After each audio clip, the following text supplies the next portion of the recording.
Welcome to Glen Friends, a true crime podcast where a shrink, a high priest, and a thespian get together to talk about crime. It was the spring of 1981, on the day of April 24th, when three young men spotted a rather distinct and out-of-place buckskin poncho in a ditch off of Greenlee Road in Troy, Ohio. Upon closer inspection, they were horrified to find that the coat clad the body of a young girl. Our Jane Doe was very young. She was of petite frame, standing at roughly 5 foot 4 inches tall, and was presumed to have weighed between 125 to 130 pounds. She was said to have had stunning auburn hair that had been braided in pigtails, and freckles were dotting her face around her light brown eyes. Her ruddy complexion indicated she'd likely been spending quite a bit of time outdoors in the final weeks or months of her life. She was also found fully clothed in bell-bottom jeans and a brown turtleneck. She was not wearing any socks or shoes. The most striking thing about Jane Doe was her fringed deerskin jacket, which led to her nickname, the Buckskin Girl. She wore no form of identification on her person. She was presumed to have been killed between a mere 11 to 48 hours prior to her discovery, and had suffered blunt force trauma to the head, a laceration to her liver, and bruising as a result of strangulation to her neck.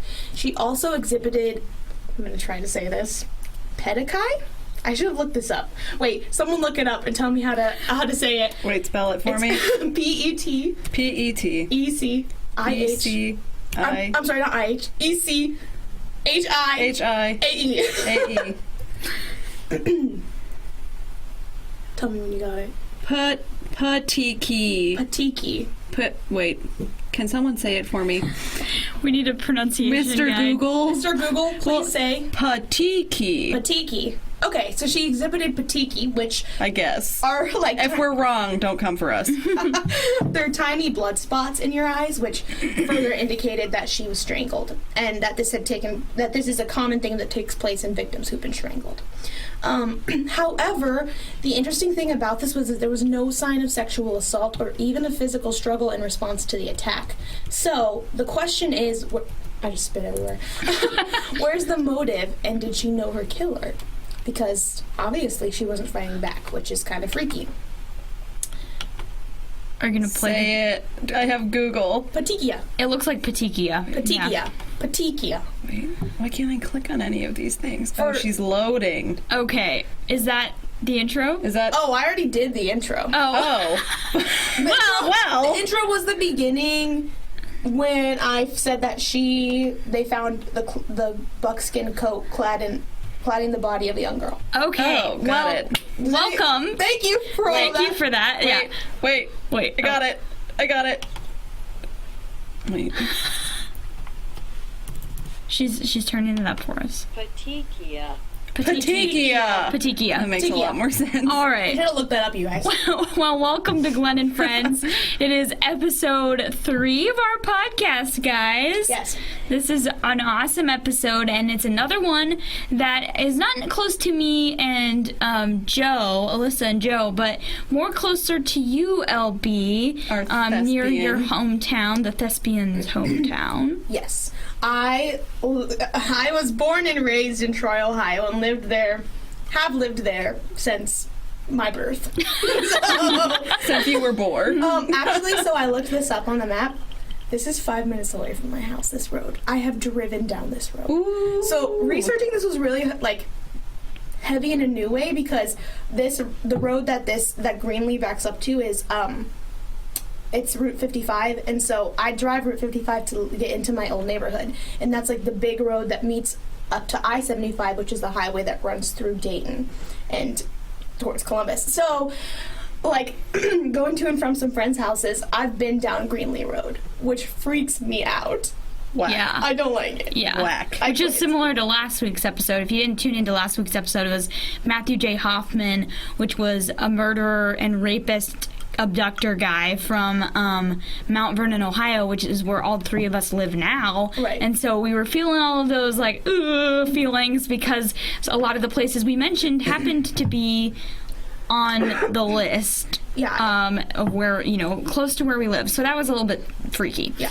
100% it hits different when it's near home. Yeah. We do. So But without further ado, LB, let's get into the meat of the case. Thank you for listening to my long-winded intro. I didn't know it was my intro. All right, so we're going to get into this. So she was very well groomed, and she had dentist-attended teeth, which I realized in a lot of my research, a lot of people said that was something that was reiterated by authorities, is that her teeth were really well attended, and she only had one crown, which implied that she came from a family or a background with means to keep her teeth clean, which is kind of like an odd thing, but it makes sense. And it appeared like that she was hitchhiking alone that day, and her appearance also led detectives, I can't talk, to believe that she would likely be identified in a timely frame because of her appearance, but unfortunately, her identity would remain unknown for upwards of 30 years. Ooh. Her case, however, garnered nearly 200 leads over those years, but none led to her identification, which is freaky, because it's like, you know there's someone out there who knows this girl. Someone, or at least a multitude of people, and no one is finding out who she is, which is just horrendous. Bonkers. In 2016, forensic evidence was collected and analyzed in efforts to identify the Buckskin Girl. So pollen samples were taken from her clothing, and they showed that she had recently been in a desert climate, which could have been potentially a part of the western U.S. if she was hitchhiking, and that she had also spent a large amount of time in the Northeast. And her clothing also contained high levels of soot from exposure to vehicular traffic and or industrial activity. So that was another sign that she was likely hitchhiking, because she would have been walking along a road, and all of that would have been collecting on her clothing. Authorities also believe that she'd been murdered elsewhere, and then her body was dumped in the ditch alongside Greenlee Road shortly after her death. This was further affirmed by the odd fact that her bare feet were clean and showed no indication that she'd been walking upon a dirty surface, which is so weird, because here's the thing. She's fully clothed. Like, she's in long jeans, a buckskin pullover that was, like, thick. Like, if you see pictures, and I'll try to find some for you guys, but it's really, really thick and heavy, and it looks warm. But, like, she's not wearing any socks or shoes. And they never found them. So whoever killed her took them. The fact that I-75, like I mentioned, is just 5 miles from the location of the crime would make for a convenient disposal site and an easy and quick getaway for the killer. It wouldn't have taken long for him or her to get out of there and just be gone. And for those of you who don't know, Troy is right next to the crossroads of America. So, like, the interstate, or the two routes that, like, connect between Vandalia, they're right in the center, and we would drive them to get to church all the time. But, like, it's interesting, because that's one of the highest crime-rated areas in the country, because it's like the crossroads. So it takes you either to the other side of the country or to the other side of the country. So it's like, it's multi-directional, and it's a very not safe area. But whatever, it's fine. That's great. So, everything's fine. It's fine. The Buckskin Girl was then buried at Riverside Cemetery in Miami County, Ohio, which I've also been to, so this is so freaky to me. Her tombstone read as Jane Doe, with her date of death being April 24th, 1981, the day they found her. The case went cold for 37 years.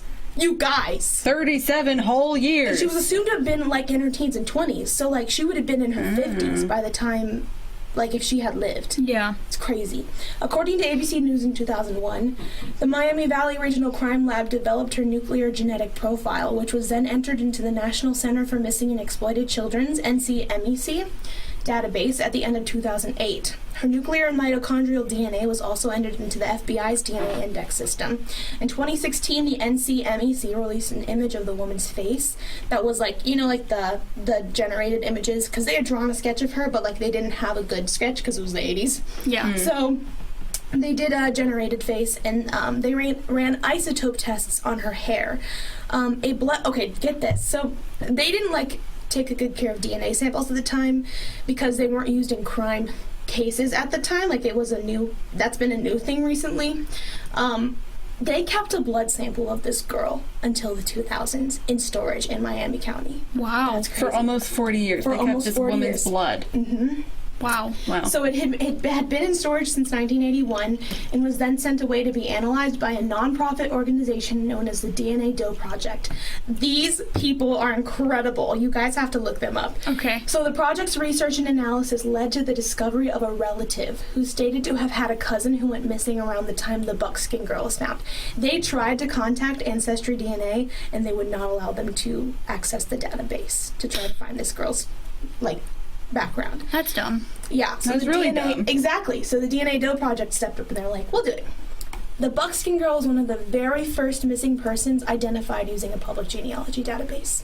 This myriad of tests revealed her to be 21-year-old Marsha Lenore King from Little Rock, Arkansas.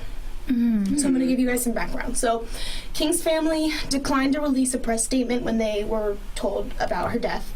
And when they verified that that was her identity. And they said it wasn't uncommon for the young woman to go for days or weeks at a time without contacting her family, so they weren't suspicious of any trouble, and they didn't suspect foul play originally. She was 21 and living independently. However, once it started to get a little odd that she wasn't there, they weren't hearing from her, they filed a missing persons report, and then they continued to search for her. Unfortunately, to no avail. They were completely oblivious to the report made on April 24th of 1981 that a young woman's body had been found in a ditch off of a back road in Miami County, Ohio, until much later, which kills me because they're in Arkansas. They have no idea. Little tiny Miami County has had this reported body show up. They don't know that's their family. Right. Upon her identification, her family held a memorial service celebrating her life on July 20th, 2018 in Troy, Ohio. Her new headstone was unveiled at the ceremony with her true name and date of birth and death. Unfortunately, this kills me. Her parents had since divorced after she went missing, and her father had passed away only months earlier on January 5th of 2018, alongside her brother Daniel King and her half-brother Jonathan Salsaman. So they never got to know that she was found. They never got that closure. And that just pains me. I hate that. But they do be together now. They do be together. And I don't think she even got to know her half-brother because it was her stepmom's... Oh, wait, you know what? Maybe, because her stepmom said that she knew her. So there may have been some connection there. I'm not sure. Theories. Okay, so this is the weird thing. So and you guys don't know, our viewers, but we've talked about Little, the serial killer Little. Yeah. Some speculate he was the one who killed her. Because she was strangled. Because she was strangled. And he has admitted to her death, but it's not been proven. So he said he killed her. He said he killed her, but he also said he killed over 90 people. Right. They have only decided or determined that 50 of those people were actually his victims. So there's this woman who does sort of search on this and kind of ties it in, but a lot of the sources I found didn't verify it, so I just kind of went with another source I found. And this one says that some speculate that that King was the first of several young women suspected to have been murdered by the same serial killer between the years of 1985 and 2004.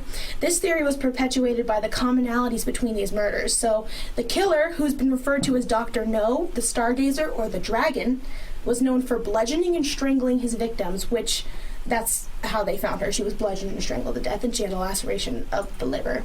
As well as taking jewelry and, get this, footwear from the scene. Foot fetish. Mm-hmm. And she had no socks or shoes. Oh my goodness. He has never been found. It just stopped in 2004, and they've not found out who it was. So they just gave up.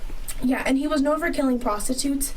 She was not one, and there was no evidence of her being one, but she was hitchhiking. So this is a separate guy from the Little guy. This is a separate guy from Little. Okay. Got it. But this is the most commonly speculated theory. So this is a serial killer named Dr. No, the Dragon, and Stargazer. Yep.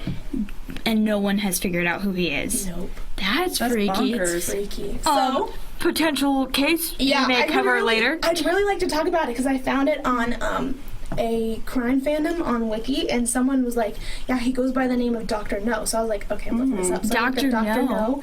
It's all over. That's so we what should talk Jack. about it. I'm pretty sure that's what Jack the Ripper went by. Really? Or Dr. No. Dr. No. I think he went by Mr. Nobody, Oh, I hate that. or a version of Dr. No, where it was this idea that he didn't really have a name, but he did. So I've heard that before, but obviously I think that's a James Bond movie as well, Dr. No. I have no idea. Joey the back nose. Yeah. He's nodding. So yes, that is correct. Joey in the back. Joey in the back. Not Joe in the front, Joey in the back. So that is the case, and I have two questions. Do you think that King knew her killer personally, based off of the evidence that there was no struggle, and that she seemed to have had no sort of, like she wasn't walking to where she was murdered, like, it seemed like there was some really suspicious activity going on there, and do you think she could be the first of Dr. No's many victims? Did you say she was hitchhiking? I mean, she had to have been. She came from Arkansas. Right. Yeah, authorities believe she was hitchhiking, and her family said that that was common for her. Like, she would just hitchhike everywhere just to get places. She I wish I loved had the traveling. I know. And you guys, she was 21. She was our age. Never She's hitchhiking crazy. ever. Younger than me. Yeah. So it's like, to think, because I would never do that, but granted, we're living in a different time. True. But she was sort of a nomad. Like, she was very free-spirited, and so, like, the idea that they found pollen on her body or her clothing from the desert climate, then also from the Northeast, shows that she was everywhere. She was all Clearly over. all over the place. And Yeah. you think some guy that just happened to know her saw her hitchhiking, picked her up, I wonder. and she trusted him, obviously, so she was like, oh yeah, sure, I'll get in Yeah. this man's car. And some speculate it could be a domestic it could be a domestic violence thing, because a lot of commonalities in domestic violence murders result in the killer taking an item of clothing or something that belongs to the victim, and her shoes and socks were taken. So, and she had no form of identification on her. Or here's another thing, like maybe, and I could be just completely missing the point, but could he have been someone she was hitchhiking with? You know? That's Maybe. a good question. Like, didn't get into his car, Like- but was like hitchhiking Like, they were just like with buddies the guy. hitchhiking. They were like hanging out. Oh, like she knew them and they were hiking together, and Yeah. then something happened. Oh, Maybe. okay. Maybe. Yeah, that is a good question. Because it wasn't uncommon back then for friends and acquaintances to hitchhike together. What year was this? 81. So like some hippies, but like not a lot. Yeah. Yeah. Like bordering on the edge of like the hippie movement going out, but still having that free spirit. Yeah. Yeah. So like Interesting. potential there maybe. Yeah. That's a good thought. I didn't even think about that because I was researching, and a lot of people think it was just like a truck driver who pulled up and was like, hey, you want to ride, and then just killed her. But Hey, you want some murder? right, exactly. Yeah, you but want- obviously, Yikes. like the fact Yeah. that there was no struggle shows she was comfortable. So either she was snuck up on and attacked, or she knew that person, which is freaky to me. Because like there was no struggle, and the bludgeoning and the strangulation, all of that seemed very post-mortem, like how do I describe this? Like driving in the fact that they wanted to kill her. Or like, I gotta finish the job type thing. Right now, Joe is. I'm on the DNA Doe project website. Oh, you got on their I brought up website. the Buckskin Girl. This is really cool. Isn't it This so whole cool? website is just really Yeah, cool. it's a really so cool good. project. This is such a great project because the genealogy databases that we use to know who we are related to and where we've come from, like we need those things to help us find the relatives and the families of people who have gone missing and are now cold Yeah. cases, which is why, like, if we didn't have this, I don't know if we would have ever found out who this girl was. Right. Like, I feel like Marcia King would have gone unknown forever, but these people stepped up and took hold of this, and that's an incredible thing. Yeah, that's really cool. And, yeah, I don't know. I think my theory, as far as like what I think potentially happened to her, is probably more in line with the truck driver theory, that she was hitchhiking and was with the truck driver and something bad went down and she ended up being killed by that person. Yeah. But I think it's very interesting, the not only Little saying that he potentially killed her, but also this other guy. That's really interesting, and I think if we eventually do want to cover both of those different cases and both of those different serial killers, 100%. and so we can talk about this more in detail then, but I think that's really interesting that there's several theories of what could have happened, especially with other very similar murders happening all in the same time period and in the same areas and stuff like that. Bless you. Bless you. But I think I think that is a high possibility that could have also been a situation. But I lean more towards this since she was such a prolific hitchhiker. Oh, yeah. That she was probably just in the wrong place At the wrong time. Yeah. And it, like I said, that area, which it's unsuspecting, and if any of you know the area, it's very rural and it's close to the interstate, but it's not close enough that it's city. So, like, you can easily be lost.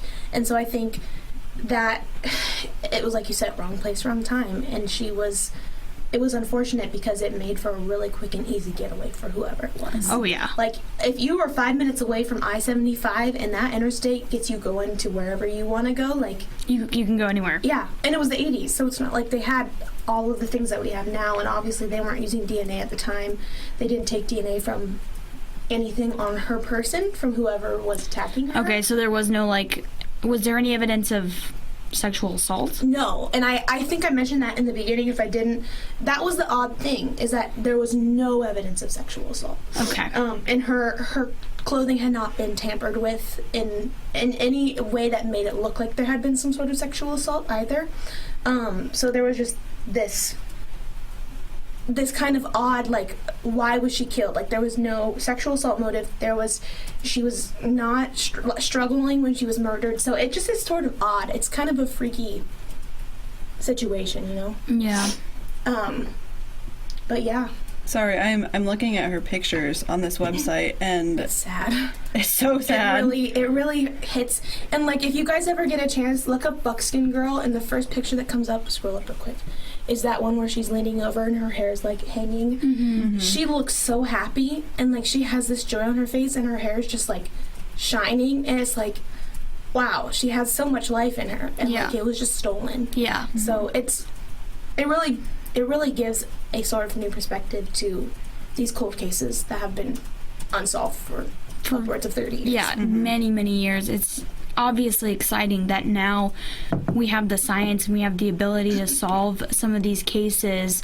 Obviously, this one isn't technically solved because we have no idea who murdered her, but we at least, in the case of a Jane Doe case, can figure out who that Jane Doe is. Right. And that will at least give some closure in the area. But, you know, as a person who wants more closure, it's like, oh, I want to figure out who did this to her. Oh, Right. yeah, me too. She was sorry, I'm still looking at these pictures. She was a really cute child. She Yeah. was precious, and her family loved her dearly. And her stepmom, I think her stepmom knew her before she went missing, because she said she was just a wonderful person. She had so much light in her, and 50 people from the community showed up to her memorial ceremony in 2018. Like, didn't know her, had no relation to her, but the town knew of her, and they, like, Troy, we're a really small town, and so this was a case that was, I guess, pretty prevalent. And I know the church where they held the ceremony, and the reverend is a familiar name, and so it just felt really close, and it seemed like everybody